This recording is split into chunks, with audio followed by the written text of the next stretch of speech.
Esto. Ok, bueno, pues para no variar, la semana antepasada no pude dar el estudio, tuve diversas complicaciones y entre trabajo y el seminario pues se me está complicando realmente darlo todas las semanas. Procuraré hacer el mejor esfuerzo posible para ello, pero bueno, aquí estamos por la gracia de Dios y por la gracia de Dios busquemos de su nombre, busquemos conocerlo, no solo conocer acerca de Él, sino conocer a Él, al Dios único y verdadero, Dios Padre, Dios Hijo y Dios Espíritu Santo. Como recordarán, estamos en el atributo de la integridad de Dios. Y hablando de la integridad de Dios... justamente ahorita lo voy a explicar. La integridad de Dios se refiere al carácter de Dios, un carácter completo. Y si bien no encontramos como tal el atributo acerca de la integridad referido completamente a Dios, lo que vemos a lo largo de la palabra son 3 subatributos que hablan de este carácter completo: Dios verdadero, Dios veraz y Dios fiel.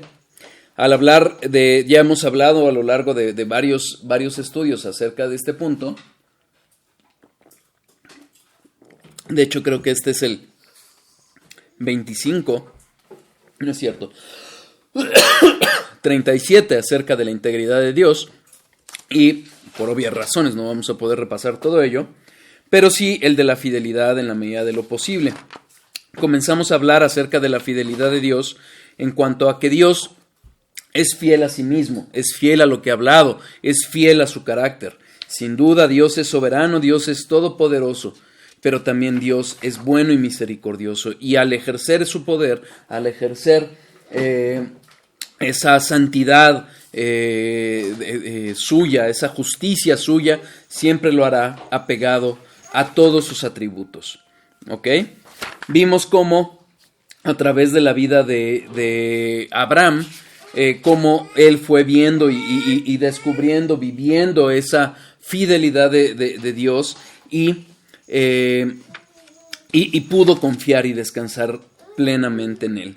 Gracias a que Dios es fiel, es que podemos confiar en sus palabras, porque va a cumplir todas sus promesas. Vimos que sus promesas nos hablan tanto de las promesas de bendecir, la fidelidad, el amor a Dios, como la fidelidad para cumplir las amenazas para aquellos quienes lo desprecian.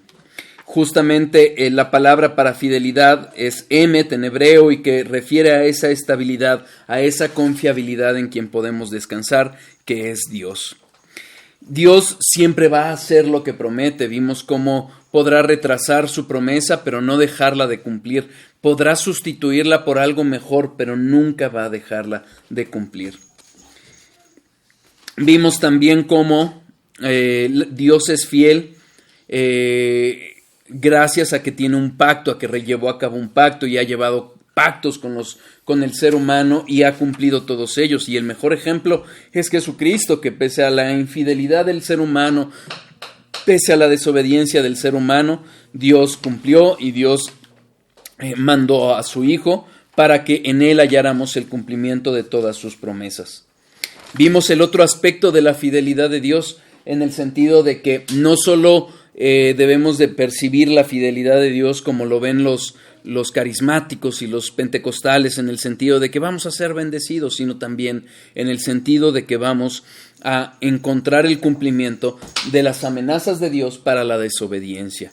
Pero hablando de este tema, no sé si recuerdan, vimos incluso cómo Daniel, sabiendo y conociendo al Dios fiel, oró porque también había prometido, después del exilio de su pueblo, había prometido que regresaría. Y aferrándose a la fidelidad de Dios, es que oró para que se viera cumplida esa promesa. Vimos también que Dios es fiel en la tentación, y por eso hemos de hacerle caso para orar y velar ante las tentaciones que puedan llegar a nuestro corazón. Vimos también, como en todos los atributos, este atributo lo vimos aplicado en Cristo, y vimos que Cristo es siendo, habitando en él la divinidad plena, la plenitud de la naturaleza divina. Él es el mejor ejemplo de la fidelidad. Y él demostró su fidelidad obedeciendo a Dios, siendo siempre fiel y siendo fiel también a su iglesia. Por eso vemos que en Apocalipsis se le llama fiel a Jesús. Vimos también que es Cristo el que viene a cumplir todas las promesas. Vimos que Él es el autor y el consumador de la fe, es decir, es el que la lleva a cabo, la lleva a su completud. ¿Ok? De hecho, en ello estuvimos viendo el último estudio, viendo cómo el sacrificio perfecto de Jesucristo cumple perfectamente el carácter de Dios, y es gracias a su perfección que el Padre puede vernos perfectos, vernos acabados. Es la santidad posicional que hemos hablado en otras ocasiones. Y es justamente el cumplimiento fiel de sus promesas, el cumplimiento fiel al encargo que le había dado el Padre, que lo lleva a decir en la cruz: consumado es. Y es entonces que pudimos ver también, empezar a ver cómo, como lo hemos visto en otros atributos, acerca de las consecuencias. Así como Dios es fiel, Él demanda de su pueblo esa fidelidad. Vimos que la fe y la fidelidad es la respuesta natural que debería de devenir de nosotros como respuesta a la fidelidad de Dios. ¿Ok? Y vimos también que hemos de buscar imitar a Cristo, no en una actitud activa, en una actitud activa y no pasiva, porque es un mandato. En Filipenses 2, 5 a 8 vimos esta realidad. Así como Cristo hizo la voluntad del Padre, nosotros estamos llamados a hacer, a hacer la voluntad de Dios. Y ojo, entre más vamos conociendo de la voluntad de Dios, más somos responsables respecto a esta obligación de ser fieles a Él. Al que mucho se le da, mucho se le pide. Y les decía que habremos de reflexionar si realmente estamos atendiendo a la palabra de Dios. ¿Ok? Bueno, déjenme ver porque creo...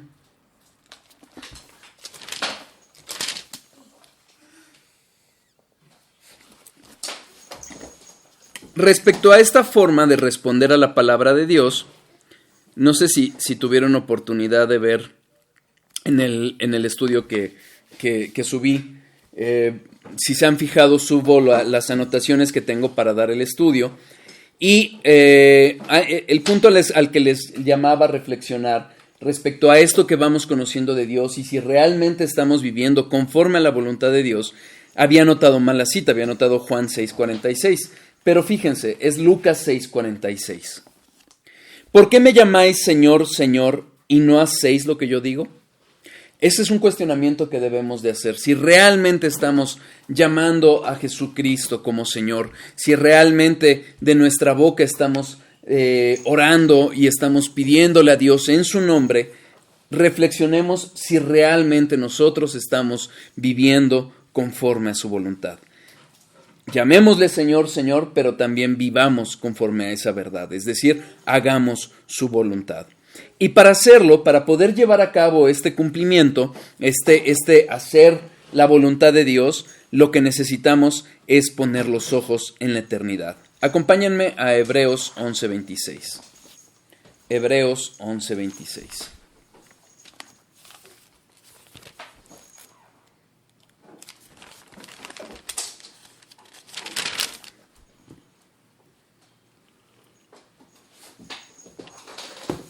Dice la palabra de Dios.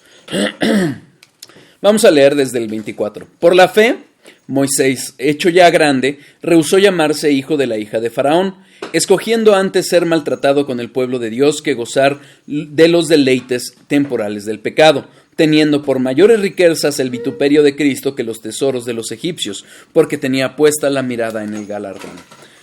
Una clave para poder llegar a ser fieles y realmente buscar crecientemente, no perfectamente, porque no será de este lado de la eternidad, el ser fieles a Dios, lo que debemos de hacer es poner los ojos en la eternidad. Moisés, siendo hijo adoptivo de la hija de Faraón, habiendo sido preparado en las cortes de Faraón, él conocía esa sabiduría, esa riqueza, y esas riquezas y esas maravillas del mundo terrenal, y no obstante renunció a ellas. Y por la fe, él pudo depositar su fe en esta obra del Mesías que habría de llegar, y prefirió identificarse con el pueblo. Se hizo hebreo en el sentido de que se fue con su pueblo y eventualmente los guiaría a salir de Egipto.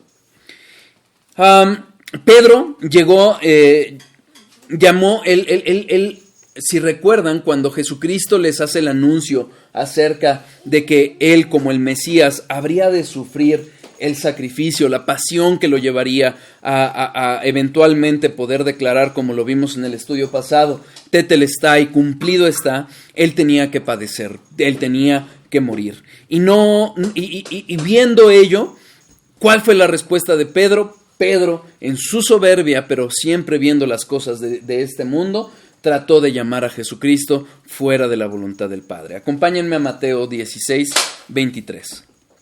Mateo 16, 23.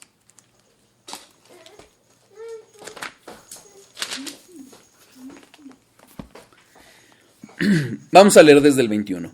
Desde entonces comenzó Jesús a declarar a sus discípulos que le era necesario ir a Jerusalén y padecer mucho de los ancianos, de los principales sacerdotes y de los escribas, y ser muerto y resucitar al tercer día. Finalmente esta era la voluntad del Padre. Los discípulos no lo podían comprender del todo. Incluso hay veces que en momentos de dudas, de luchas, podemos incluso llegar a dudar si es la voluntad de Dios el que no vivamos confortablemente. Así pasa, eso pasa en la carne. Versículo 22. Entonces Pedro, tomándolo aparte, comenzó a reconvenirle diciendo: Señor, ten compasión de ti, en ninguna manera esto te acontezca. Cuando enfrentamos esas dificultades, cuando vemos algún sufrimiento en nuestra vida, algún padecimiento, somos tentados de la misma forma en que Pedro fue usado por Satanás para tentar a Jesús. Tentados a tener compasión de nosotros mismos, buscando nuestra propia gloria antes que la gloria de Dios. ¿Cuál fue la respuesta de nuestro Señor?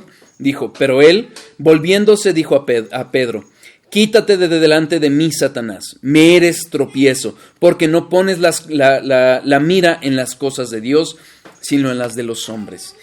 La clave para que Jesucristo pudiera seguir siendo fiel como lo fue toda su vida a la voluntad del Padre, fue quitando la mira, la vista de las cosas de este mundo, de las cosas terrenales, y poniéndolos en las cosas eternas. No es fácil, no es sencillo.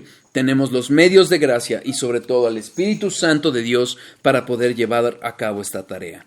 Pero debemos de estar conscientes de algo. No podemos servir a dos señores. No podemos servir al mundo y a Dios al mismo tiempo. No podemos servir a la fama, a las riquezas de este mundo y a Dios al mismo tiempo. Mateo 6:24.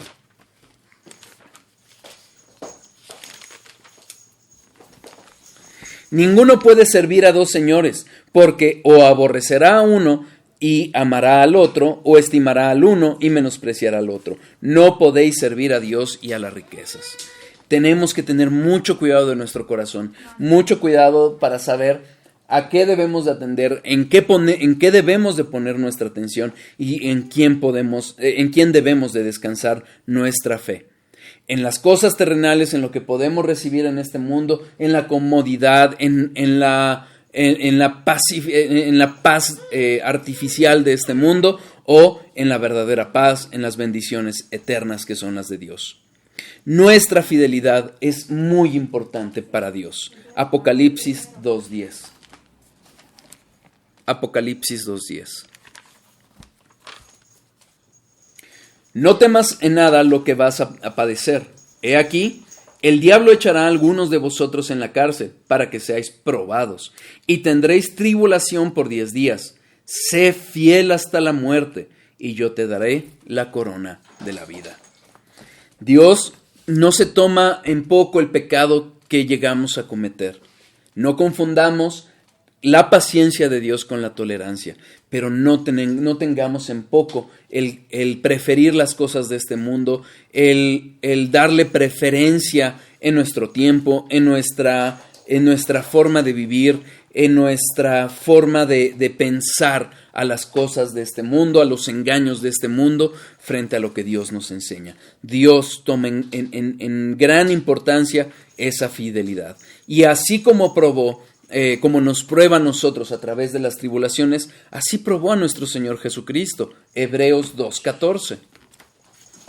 ¿Vamos bien o voy muy rápido? No, bien. Ok. Mande. Yo creo pero me estás diciendo rápido, yo creo. Ok, voy a ir más lento entonces. Hebreos 2:14. Así que, por cuanto los hijos participaron de carne y sangre, él también participó de lo mismo, para destruir por medio de la muerte al que tenía el imperio de la muerte, esto es, al diablo. Es a través de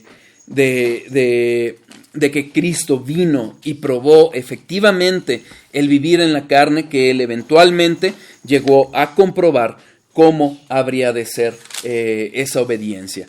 Fue probado y hasta la muerte, hasta la cruz, para demostrar esa fidelidad a Dios. ¿Ok? Fíjense en este ejemplo. Noé, él obedeció a Dios. Él fue construyendo junto con sus hijos un arca durante 120 años. Génesis 7, capítulo 5. Versículo 5. Génesis 7, versículo 5. E hizo Noé conforme a todo lo que le mandó Jehová. Dios le dio especificaciones muy claras acerca de esta arca. Un arca que sabemos que finalmente es una sombra de lo que habría de acontecer con Cristo, en el sentido de que solo a través de Cristo podemos ser salvos, solo aquel que estaba en el arca podría ser salvo de la ira santa de Dios, del diluvio que vendría. Y Noé obedeció. Él fue obediente a pesar de la burla de la gente e incluso a pesar de que no había llovido. Génesis 2, capítulos 4 y 6. Versículos 4 y 6, perdón. Estos son los orígenes de los cielos y de la tierra cuando fueron creados, el día que Jehová Dios hizo la tierra y los cielos, y toda planta del campo antes que fuese en la tierra, y toda hierba del campo antes que naciese, porque Jehová Dios aún no había hecho llover sobre la tierra, ni había hombre para que labrase la tierra, sino que subía de la tierra un vapor, el cual regaba toda la faz de la tierra. ¿Qué es lo que sucede? La tierra en donde estaba Noé no había llovido, no se había precipitado agua de arriba hacia abajo. Él, no obstante, Dios le ordenó hacer un arca, un barco en ese lugar. Evidentemente fue objeto de burla, porque incluso el agua estaba lejos de ese lugar, y no obstante, él fue obediente.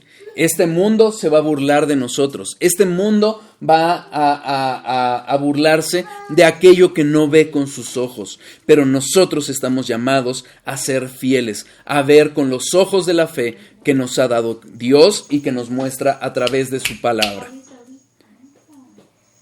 ¿Ok? Esta fidelidad es imposible sin Dios. Esto no es algo natural que nazca en nosotros, es el fruto del Espíritu Santo. Acompáñenme a Gálatas 5:22.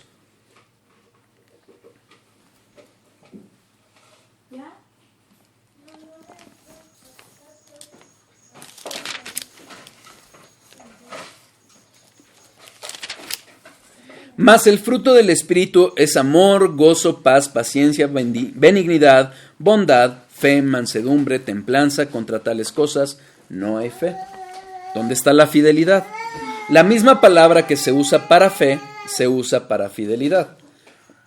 La Biblia de las Américas lo traduce así.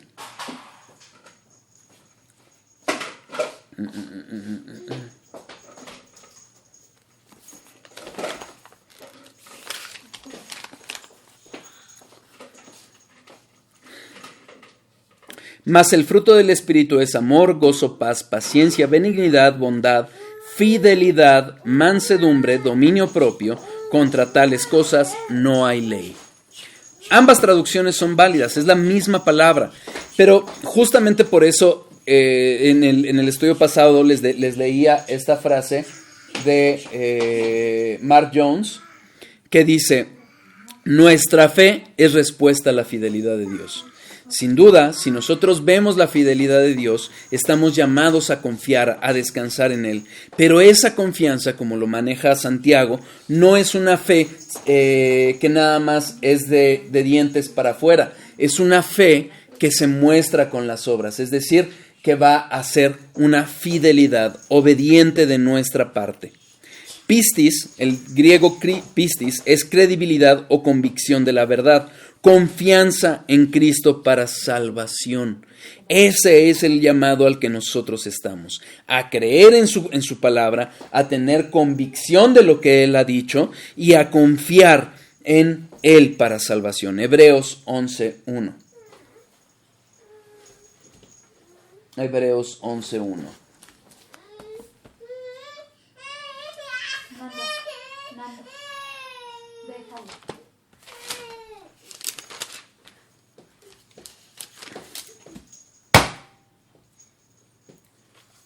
Es pues la fe, la certeza de lo que se espera, la convicción de lo que no se ve. Es esa certeza, esa convicción la que nos va a llevar a tener fe y a vivir con base en esa fe. Armstrong en su ¿cómo se le llama esto? Concordancia. Él dice, hablando justamente de esta palabra pistis, que es traducida por la Reina Valera como fe y por la Biblia de las Américas como fidelidad, la traduce por abstracción como constancia en tal profesión. Entonces, si tenemos fe o decimos tener fe, porque confiamos en la verdad que nos ha dado Cristo, eso nos llevará a una fidelidad activa, es decir, a vivir con base en esa fe. Por eso es que vemos que se puede traducir tanto como fe como fidelidad. No es una fe simple y sencillamente de profesar algo, sino de vivir con base en ello. Dice Miguel Núñez, naturalmente tenemos fidelidad, pero con nosotros mismos, es decir, a conservarnos. Por eso Cristo demanda a morir a nuestro yo, porque con el yo vivo es imposible ser fiel. ¿Queda claro? O sea, la fidelidad a Dios es lo que no viene en nuestros genes, por decirlo así. La fidelidad que tenemos es a nosotros mismos, a conservarnos, a preservarnos, a buscar, a pesar de todo, salir avantes en las circunstancias. Y es por eso que, como bien dice Miguel Núñez, estamos llamados a morir a nosotros mismos, a morir a nuestro yo, porque si no es así, nos va a ser muy difícil, si no imposible, ser fieles a Dios. Mateo 16:24.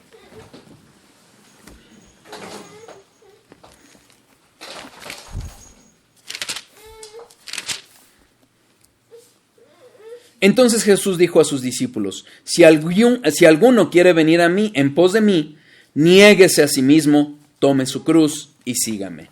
Lucas 14, versículo 26. Lucas 14, versículo 26. Si alguno viene a mí y no aborrece a su padre y a su madre, y mujer e hijos y hermanos y hermanas, y aún también su propia vida, no puede ser mi discípulo. Versículo 33. Así pues, cualquiera de vosotros que no renuncia a todo lo que posee, no puede ser mi discípulo. Esta renuncia al yo, acabar con nuestro yo para dejar de ser fieles a nosotros mismos, es un requisito necesario, indispensable, para que de verdad podamos ejercer esa fidelidad al Padre. Por eso dice Mark Jones, la fidelidad a Dios provee la base para la fidelidad hacia otros. Lo vertical lleva al horizontal. ¿A qué se refiere Mark Jones? En la medida que nosotros seamos fieles a Dios, amándolo a Él con toda nuestra mente, con toda nuestra fuerza, con todo nuestro corazón, con toda nuestra alma, es que podremos ejercer el segundo mandamiento, que es semejante al primero, amar a nuestro prójimo. Seamos fieles a Dios y por ende podremos ser fieles a nuestro prójimo. Queremos ser fieles en nuestro matrimonio, seamos fieles a Dios. Por eso, cordel de 3 dobleces difícilmente se rompe. ¿Queda claro? Es indispensable que la verdad divina de la fidelidad de Dios no se quede en nuestra cabeza únicamente. Es decir, no basta con que nada más leamos de ello, aprendamos definiciones de memoria, necesitamos que baje a nuestro corazón.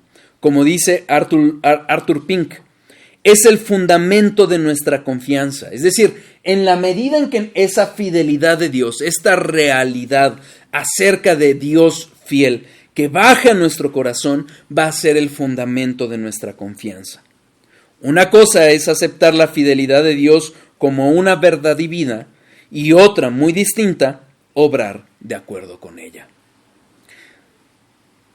Es indispensable que estos estudios, estas enseñanzas, nuestros devocionales diarios, individuales, familiares, nuestra comunión con nuestros hermanos, lo que vayamos aprendiendo de Dios, acerca de Dios, baje a nuestro corazón.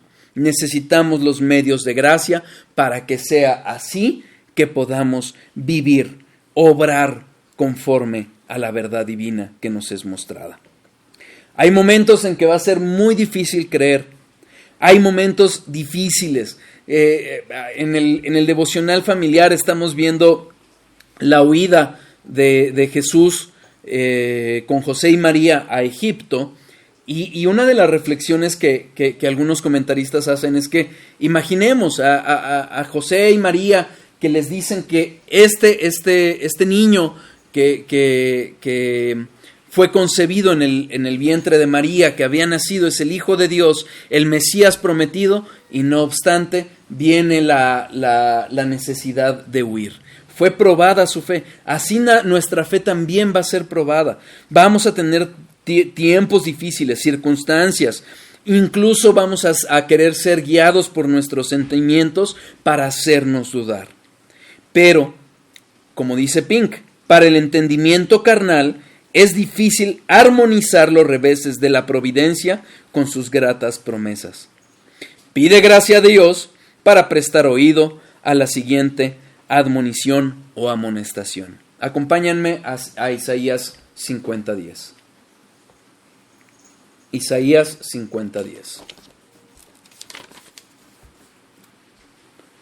¿Quién hay entre vosotros que teme a Jehová y oye la voz de su siervo? El que anda en tinieblas y carece de luz, confíe en el nombre de Jehová y apóyese en su Dios. No hay de otra más que ir a los pies de Cristo a buscar fortaleza para que entonces sea el Espíritu Santo quien a través de su poder, el mismo poder que levantó a Cristo de los muertos y que opera en nosotros, nos lleve a armonizar en fe las dificultades de esta vida, los reveses que están en la providencia de Dios, es decir, en su soberanía los permite con las gratas, hermosas promesas que Él nos ha dado. Necesitamos la gracia de Dios para vivir conforme a su voluntad. Por eso necesitamos orar todos los días, estudiar su palabra todos los días, y entonces podremos responder fielmente a esta amonestación, es decir, a acudir, pasar de las tinieblas en las que estamos, en las que nos percibimos, para confiar en el nombre de Dios y apoyarnos en Él. ¿Queda claro?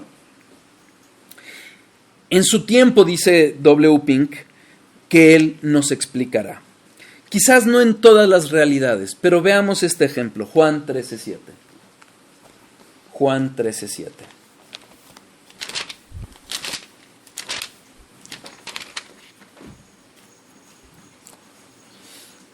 Es el momento en que Jesucristo está lavando los pies de sus discípulos. Era algo que ellos no podían entender. No podían entender cómo el Mesías, Dios mismo, estaba lavando los pies de sus discípulos. Pero fíjense, respondió Jesús y le dijo: lo que yo hago, tú no lo comprendes ahora, mas lo entenderás después. Sin duda, tenemos ejemplos de gente sumamente fiel a lo largo de la palabra: Moisés, Noé, lo vimos hace un momento, Daniel. Ellos tenían una revelación todavía parcial de la verdad, de quién es Cristo, de quién era el Mesías. Nosotros que ya la tenemos, podemos saber por qué, por ejemplo, Cristo estaba lavando los pies de sus discípulos. Así hemos de obrar, no por lo que sabemos o por lo que entendemos, porque entonces vamos a deificar a nuestra razón. Si solo obedecemos lo que entendemos, siendo revelado por la palabra de Dios, tenemos el peligro de estar cometiendo idolatría. Pero hemos de obedecer toda la palabra de Dios. ¿Por qué? Porque Dios lo dice. Y en la medida de su gracia y misericordia, buscar a sus pies el comprender quizás un poco más. Pero aunque no lo comprendamos, obedecer. Cuidado con nuestros sentimientos, cuidado con nuestras emociones, porque son engañosas. Es por eso que hemos de estar, es por eso que estamos llamados a esperar en Dios, a obedecer y pedir más luz. Romanos 12:2. Romanos 12:2.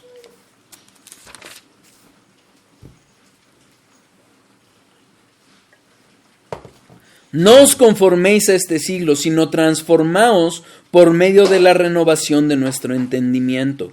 Fíjense, ¿a qué nos está llamando Pablo? Dios a través de Pablo, mejor.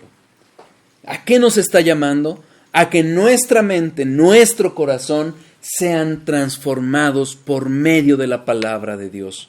Perseveremos en la oración, perseveremos en el estudio de la palabra, y a través de ella es que Dios nos irá transformando. Y fíjense la consecuencia de esa transformación: para que comprobéis cuál sea la buena voluntad de Dios, agradable y perfecta. No estamos llamados a ser meros oidores, estamos llamados a ser hacedores. En la medida que creemos, estudiamos, y en la medida que somos fieles, obedecemos. Si la fe es verdadera, va a ser una fe que va a obedecer. Y en la medida que esa fe y esa fidelidad se lleven a cabo, vamos a ir poco a poco, a través de los años, comprobando que la voluntad de Dios, esa voluntad que nos manda a obedecer, es buena, es agradable y es perfecta. No estamos llamados a comprobarla con nuestros ojos. Primero será a través de la fe y la obediencia, y después la veremos hecha una realidad en nuestras vidas. Con el tiempo, dice Pink, los resultados te demostrarán que Dios no ha olvidado ni defraudado a los suyos. Isaías 30:18. Isaías 30:18. Por tanto, Jehová esperará para tener piedad de vosotros, y por tanto será exaltado teniendo de vosotros misericordia, porque Jehová es Dios justo. Bienaventurados todos los que en él confían. El pueblo estaba queriendo confiar en otras naciones, en los hombres, en concreto en Egipto, y Dios los llama a ser fieles a Dios, a confiar en él. Cuidado cuando estamos confiando en la sabiduría de hombres, cuidado con la psicología, cuidado con la filosofía mundana, cuidado. Dios nos llama a esperar en él, y en la medida que esperemos, él va a mostrar esa piedad, esa misericordia hacia nosotros, y veremos los resultados. ¿Cuándo? A su tiempo, a su tiempo. Mientras tanto, y sobre todo si todavía no estamos en pruebas, o hemos pasado algunas, pero estamos en tiempo de paz, es tiempo de estar perseverando en los caminos de Dios, perseverando en la oración, perseverando en la lectura de la palabra, perseverando en el estudio de ella. Descansemos en Dios. Seamos fieles a Él, a su verdad, a lo que Él nos ha revelado, y Él mostrará esa fidelidad a nosotros. Por ello, Pink también afirma: cuando estamos llenos de ansiedad, cuando contemplamos nuestra situación con temor, cuando miramos al mañana con pesimismo, estamos rechazando la fidelidad de Dios. Todos los días estamos a prueba. Estamos viendo terribles gobernantes, estamos viendo estos colectivos perversos en el sentido de su perversión sexual, que quieren imponer ideologías. Si estamos viendo constantemente al mundo, nos vamos a llenar de temor, nos vamos a llenar de ansiedad. Pero si nosotros perseveramos, vamos a demostrar nuestra fidelidad confiando en la fidelidad de Dios. ¿Ok? Otra consecuencia a la que estamos llamados. Si Dios es fiel, si Dios, o mejor, como bien corregía muchas veces R.C. Sproul, ya que Dios es fiel, no si Dios, porque Dios es fiel, ya que Dios es fiel, ¿saben una cosa a la que estamos llamados?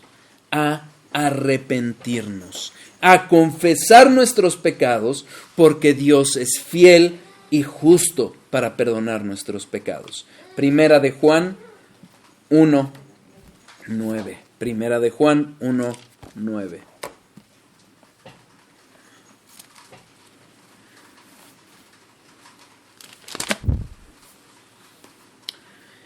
Si confesamos nuestros pecados, Él es fiel y justo para perdonar nuestros pecados y limpiarnos de toda maldad.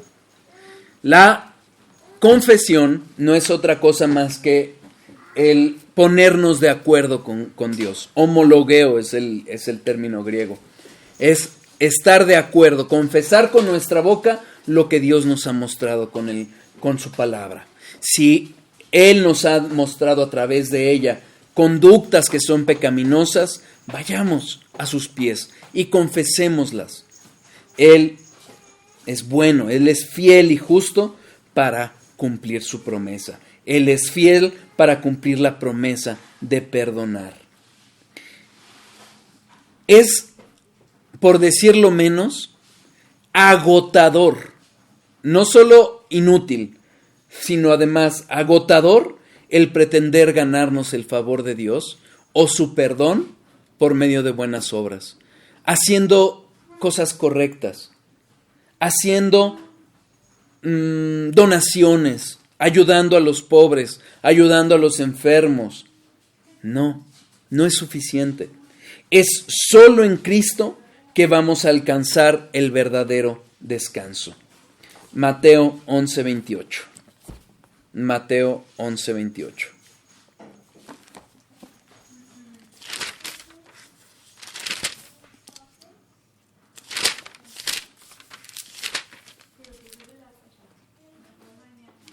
Venid a mí todos los que estáis trabajados y cargados, y yo os haré descansar.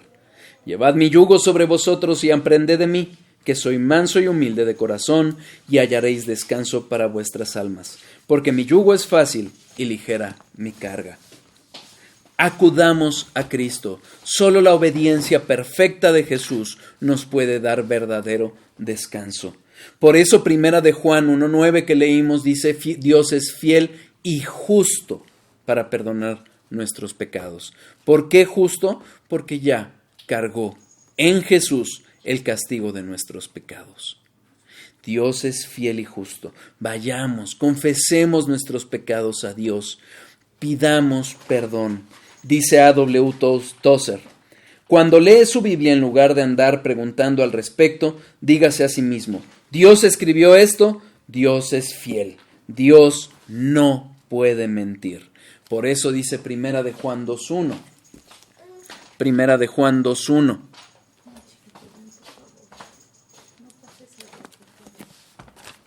Hijitos míos, estas cosas os escribo para que no pequéis. Y si alguno hubiere pecado, abogado tenemos para con el Padre, a Jesucristo el justo. Dios lo ha prometido, Dios lo cumple. Dios es bueno, Dios es fiel. No perdamos el tiempo, busquemos a Dios ahora que puede ser hallado, dice Isaías. Dios es bueno, Dios es justo. ¿Queda claro? Otra consecuencia más. Esta la voy a ver rápido porque en algún momento lo vimos en el estudio. Dios es fiel en la tentación. Entonces, antes de tener la necesidad, que siempre vamos a tener la necesidad, todo el tiempo vamos a tenerla, porque esa es la vida de un cristiano, no un arrepentimiento de un momento, sino un arrepentimiento inicial que nos lleva a arrepentirnos constantemente de nuestros pecados. Antes del pecar está la tentación, y ante la tentación busquemos a Dios, porque recordemos lo que vimos. Dios promete ser fiel en la tentación. Primera de Corintios 10, 12 y 13.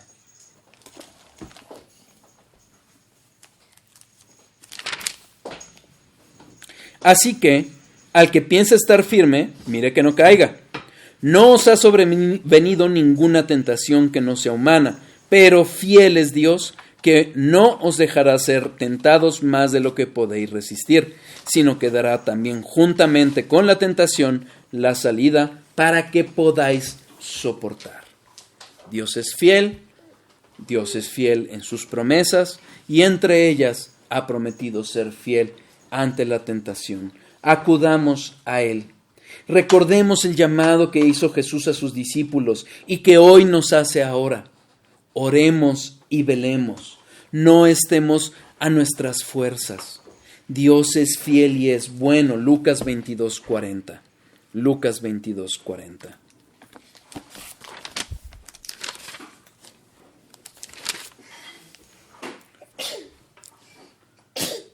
Cuando llegó a aquel lugar les dijo: orad que no entréis en tentación.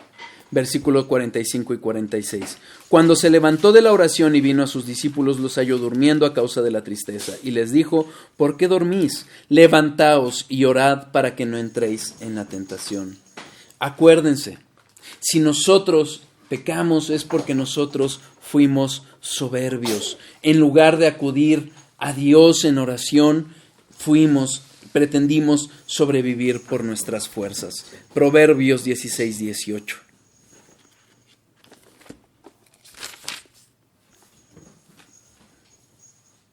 Antes que el quebrantamiento es la soberbia, y antes de la caída la altivez de espíritu. Mejor es humillar el espíritu con los humildes.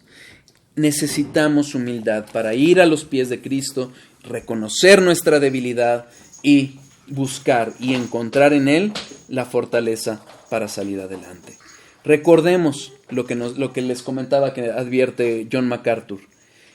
La carne es débil, no es un permiso para pecar, es una advertencia para que vayamos a los pies de Cristo y busquemos su ayuda.